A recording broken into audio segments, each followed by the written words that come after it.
Hello, welcome back to reality. I'm excited about today's Haute history video. I mean, I wouldn't film a video if I wasn't excited about it, let's be honest. But I think today's video is closer to home than you think. It's about this guy whose name is Petrus Gonsalves, originally Pedro Gonzalez, from, I think he's from Spain. My geography is not stellar. And he is one of the first cases in history of hypotrichosis. Now, hypotrichosis is the condition, I wouldn't say disease because it's not harmful, but the condition where you're completely covered in hair. There are a few cases right now and some documentaries about them currently, but this is one of the first cases, and so people didn't know much about him. And so he was the original inspiration for the story Beauty and the Beast by Villeneuve in 1740. It's a French story. It takes place in France in the original and in the story. So, of course, French history is like, I'm all about it. I've been doing a lot of French history lately. That's not been intentional, but I guess my subconscious, I just love it. I just can't help it. I've watched a documentary on this guy. But there's also some great information on the interwebs, and this is my makeup look inspired by him. I did a smoky eye because he was covered in hair, and he probably had dark hair, and so that's what I went with. And my hair's a little bit crazy because I feel like he had a lot of hair. So, but I've got some highlighter, I've got a little shimmer in my lipstick, because he was a nobleman, and I'll explain that whole story and transition in a little bit. I hope you like what you see, and that you'll keep watching, and I think you're falling. Are you falling? I think you are. Okay, well, just keep watching. Now we're going to start with eyes, because the colors are kind of intense, and that's the main focus of this look, I've decided. So we're going to start with the eyeballs. The story takes place on the night the night of King Henry II's coronation. Now, during this time, people of royalty were presented with gifts and odd creatures of interest, as I have a hair tickling my eyeball. Oh, got him. I'm going in with a powder foundation as my base color all over my lids. Swirly with a brush and put it all over to start with a clean base. So King Henry II, somebody brings him a gift of a wild man, or like a woodsman. A wild man presented to Henry in a cage. Now, this fit the category of werewolves or other half man, half animal creatures that were presented in European medieval history. Then I'm going to take my bronzer. I'm just going to use this guy from my Tartist Pro Glow palette. This is just our general transition shade to help the colors not look scary. So this creature was believed to be a creature. Okay. This takes place in the 16th century, so in the 1500s. I'm going to start with something from my Tartist Pro palette. So this is the shade Maud. I don't even know where I left off. This wild man was considered a creature, was not considered a human because they didn't know that he was a human. They just thought he was this wild half man, half creature. So, presented to King Henry as a gift. Everyone's like, wow, this is such a weird thing. Let's all gawk at it and have it be the center of a revelry, and it will just be admired at and laughed at while we party and drink. I love that idea.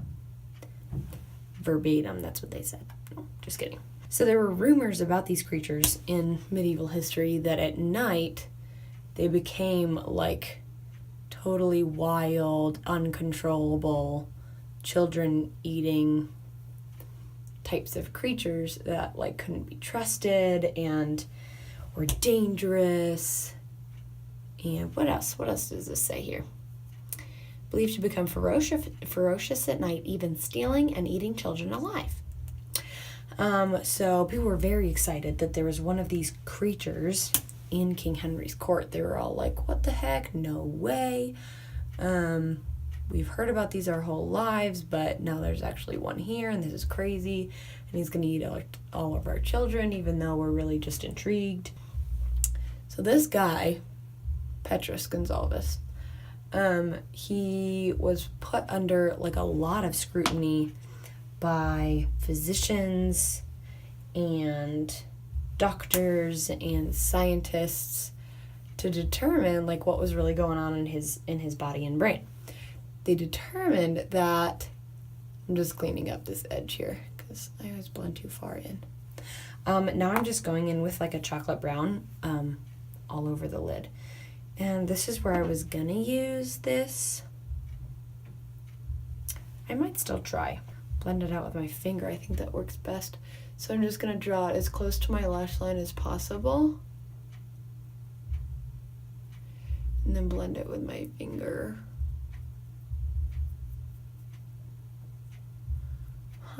Look at how that's not working. That's okay. This is fine. So this dude goes under all sorts of scrutiny by court doctors and academics and scientists and investigators who were just like, this is odd. Let's put him to the test and figure out what it is. Not thinking that it like could be a human. Going in with a dark chocolate brown, just all over the lid. Great. Oh, this is great. And as they're examining this guy, they're like, wait a second. He's not a madman or a wild man. He's not even a man at all. This is a little boy. And so they're like, well, let's put that to the test. And once they discovered that he was a little boy, they figured out like, oh, he was taken from the Canary Islands, and he has a name. His name is Pedro. His name is Pedro Gonsalves, and he's like an actual person, and he was like taken from his family to be treated like a pet, and like, what could we do about this? So these academics and researchers are watching him all night to see if he turns into a ferocious beast in the night times, and he doesn't. He sleeps like a normal human boy would, except for the fact that he's completely covered in hair. I think I forgot to mention that.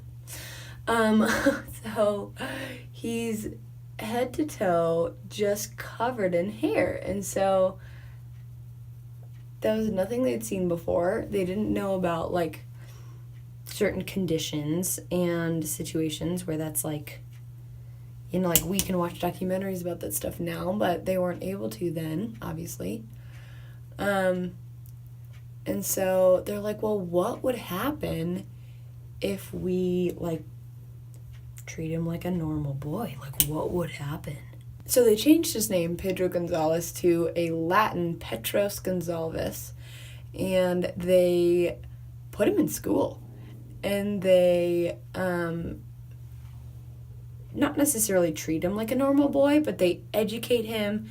He starts to like hold positions in court, and like as he grows up, he's educated like a nobleman, which seems like, oh, that's sweet. They just like treated him like a normal human. No, it was all like an experiment. I mean, it was all to be like, what would happen if, like, that kind of a situation, which is a bummer because he was like probably just wants to learn like a normal human being. Now I'm just taking that red and brown and blending them together, so there's no choppy chunky lines where one ends and one begins. So it was an all-on experiment just to see like what would happen, like what would go down if this wild man were treated like an actual human. Like that would be crazy. And so this guy, I think we're done with the eyes for right now. Gonna wipe away the excess underneath, and then let's go in with primer and foundation so we can finish the eyes. I'm like not making any headway on this story. So at the time, in the 16th century, there were lots of things that were traded as just like interesting anomalies within royalty. So like little people, or like even just interesting animals were treated like animals, but like little people or giants or people who differed from like the physical norm were treated as like exciting like tourist attractions. And so if a king or a queen had one in their possession, that was a big deal. Because they got more attention, they got more money, they got more everything. So these curiosities were basically like a status symbol. They were seen as just like if you had the wealth to purchase them, or if you had the status where people wanted to give them to you, that was a big deal. So by putting Petrus in school and in court and giving him positions and letting him like make certain decisions and stuff, people were seeing King Henry then in a certain way. Primer on and foundation now going on. So Henry II died in 1559 because of a jousting injury. Classic. And his wife, Catherine de' Medici, oh, I don't think I've talked about them yet on my channel. I want to do a video about the Medicis. She was like, you guys, what would happen if, like, the crazy man, like, got married and had kids? Like, what would happen? New fun project for me. So, the turd that she is, it ended up being fine. So, I can't be that mad at her. But, like, I just think, that's so awful. She was like, okay, so this guy needs to get married, and we need to figure out what would happen if he, like had sex, and, like, would his kids have this condition, and would he just turn into a crazy, like, wild beast in the bedroom? Like, what would go down?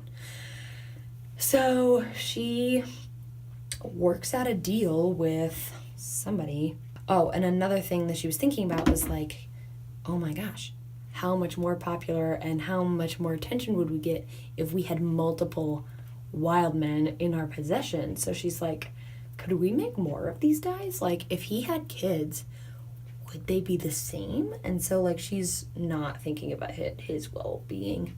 That is not what she's thinking about. She's thinking about wealth and power and reputation. So there's other lady named Catherine, and nobody knows her last name, so that's awesome. And they did not know each other, didn't see each other at anything before the wedding. So I don't know what her deal was, but she was apparently desperate to get married too. And rumor has it that they never saw each other. Like, she didn't see him or even know about his condition or anything until the wedding night. I mean, we now know about their relationship, but there was this documentary I was watching that depicted her as, like, pretty frightened. And I can see why maybe she would be. I don't think that's, like, an inaccurate assumption. I look a little bit weird right now because I don't have any concealer on, so my under eyes look sickly. So we're going to take care of that. Don't you fret. Just making sure everything's blended out the way it should be. Shape Tape concealer is one of those next. And my mini blending sponge. This will clean up any eyeshadow runaways we have happening here. Brighten up the inner corner as well.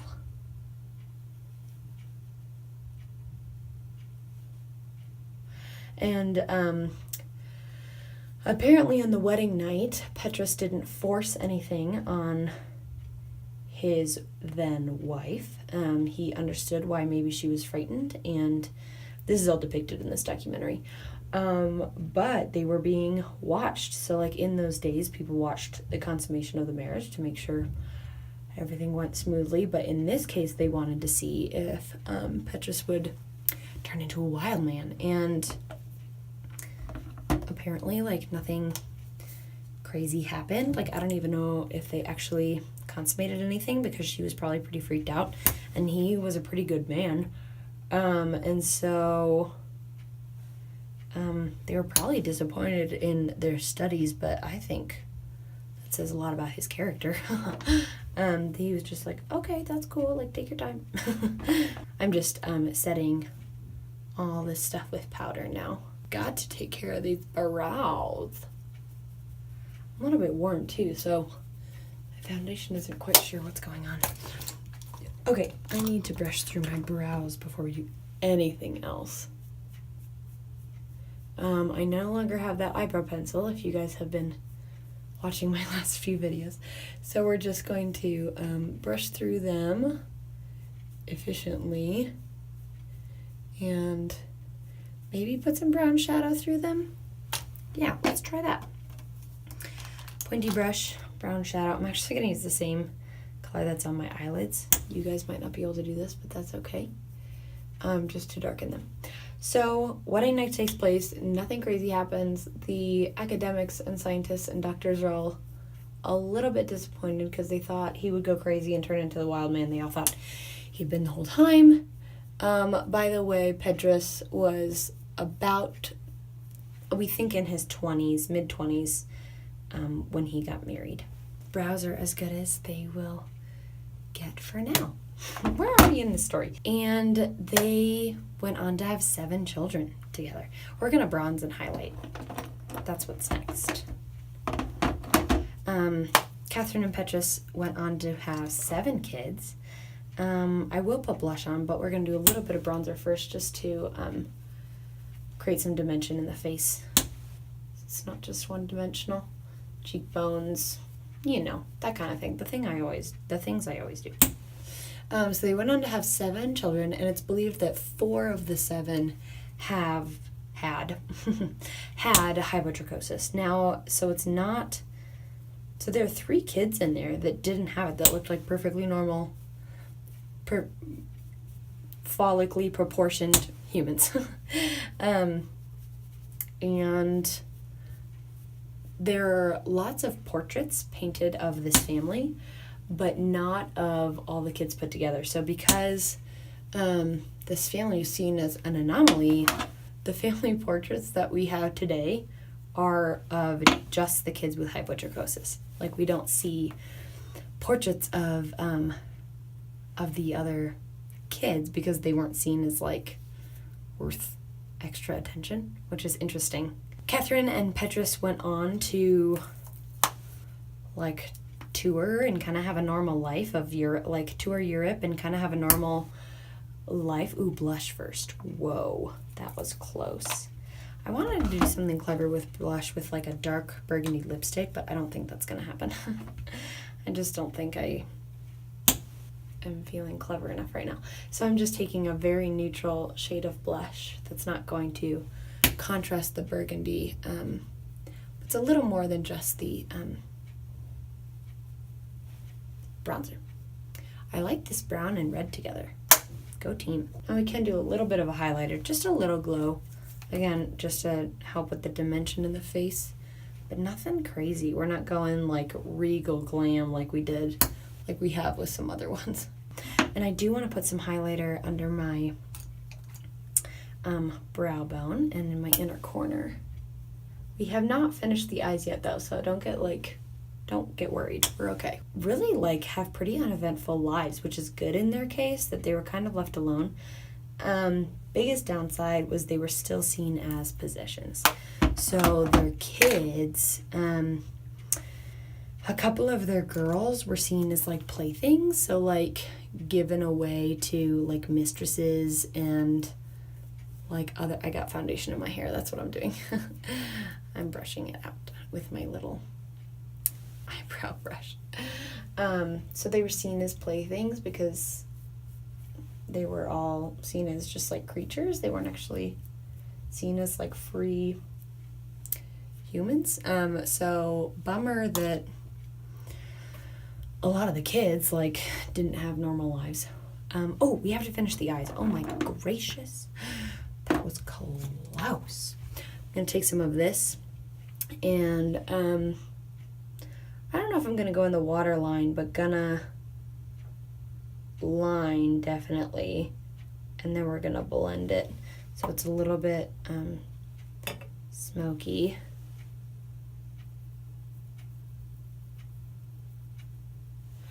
Who knows if this is going to go the way that I think it is. You guys know that things hardly ever go the way that I think it should, or the way I anticipate. That's part of my channel, being realistic. Am I right? So it has blended out a little bit, but we'll blend it out with shadow as well. And then we'll put some of the maybe bronzer. I don't know if I want to put the red underneath because this isn't like a vampire look, you know what I mean? But I do want them to meet up in this outer corner.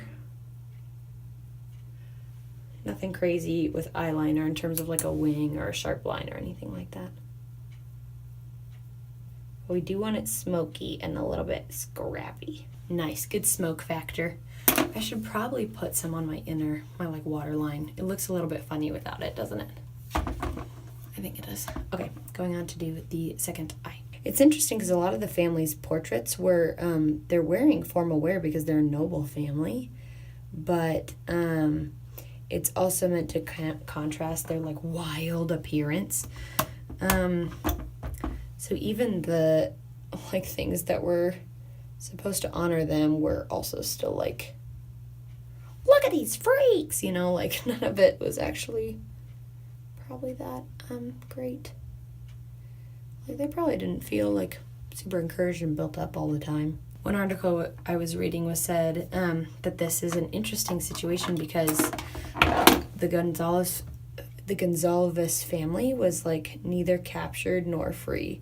So they were like left to kind of have their own life and have kids and stuff like that, but like they couldn't just like go off and do whatever they wanted. Like they still had to, they were still at the beck and call of somebody else. And that's just, I think, an interesting like concept. I think the people they were in the care of probably took care of them. I like the way this one looks. This one's a little bit messier than I would like. They died, we think Petrus died in 1618 and Catherine died in 1623. The reason it's ambiguous is because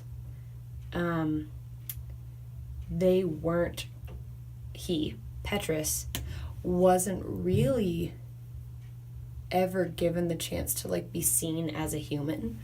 And so he wasn't given a like a christened, honored like burial. So oftentimes people are given their last rites and are able to like see someone of religious significance, and Petrus was not given that opportunity, and their graves are even unknown. Like people don't even know where Petrus and Catherine are buried because they weren't seen as like human enough, even though she was like accepted in society as human. So you'd think at least she would be.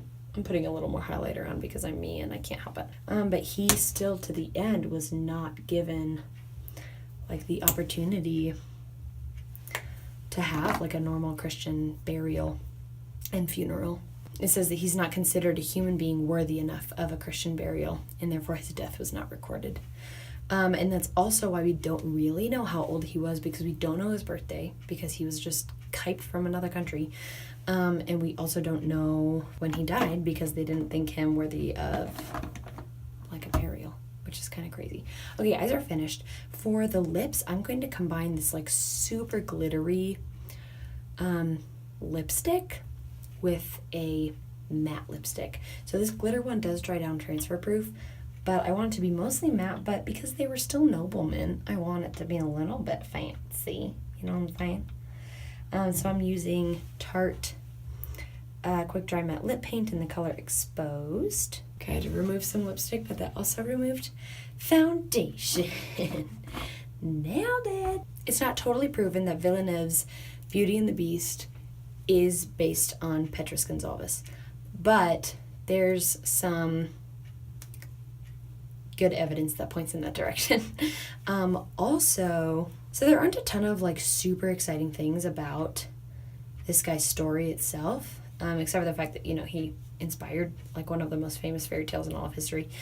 But I think one of the sweetest things in this whole story is that he and his wife grew to really have a sweet relationship. So there's evidence in portraits and stories and documents and stuff of them having like a really fruitful romantic relationship. And I think probably that's part of the inspiration for Beauty and the Beast too. Is that like, oh, they fell in love. But there was like no kidnapping involved. Well, kind of. Not the Beast kidnapping the girl, the Beast getting kidnapped and then falling in love with his wife, which I think is a much sweeter story. I feel like I didn't tell the story very well, but I was really focused on this makeup. Which is silly because it's a lot less complex than some of the other ones I've done. Working really hard to get this lipstick off my hand. That'll be a task for future Amy. I do like it. I do like the smoky eye. I hope this gave you courage to wear like a dark brown smoky eye. I think the key is like a transition color. And I could have done like a bronzer as a transition color, but I didn't. I wanted to do red because in lots of portraits I've seen of Petrus Gonsalves and his family, like a deep red or burgundy is a color I saw quite a bit of because it was just popular in that time. I think his bravery definitely should be commended. I mean, he was taken from his home as like a 10-year-old boy, trained up in this society that wasn't his own, got married off, probably ridiculed his whole life, and still ended up being like a kind and good man who loved his wife and loved his kids, and I think got some support from, it says he has financial support from a few different nobles, and so hopefully they were like actually caring to him, didn't just give him money. But this guy went through so much ridicule and like so many examinations and tests and like all this stuff just to be, and he had to learn a new language, didn't even know what they were saying half the time because he wasn't from France, and like this poor guy. Anyway, treated as property and not as a human. I think it's a really interesting story, even if I didn't tell it very well, because I'm feeling disoriented, apparently. I wore this shirt because it makes me think of medieval wallpaper and Victorian wallpaper, and not the 70s. My husband thinks it looks like the 70s. Wrong-o. I think that's wrong-o. I bought it because it looks like wallpaper, and I love it. Like vintage wallpaper. So that's why I'm wearing this shirt. You'll see it on my Instagram at some point. Don't you fret. Okay, I hope you enjoyed this. I hope it was fun. I hope you learned a lot about someone you didn't even know existed. I think this guy's so interesting. I got my information from various sources, but there's a really good documentary on YouTube, I think, or Netflix. I bet you could find it on YouTube, called The Real Beauty and the Beast.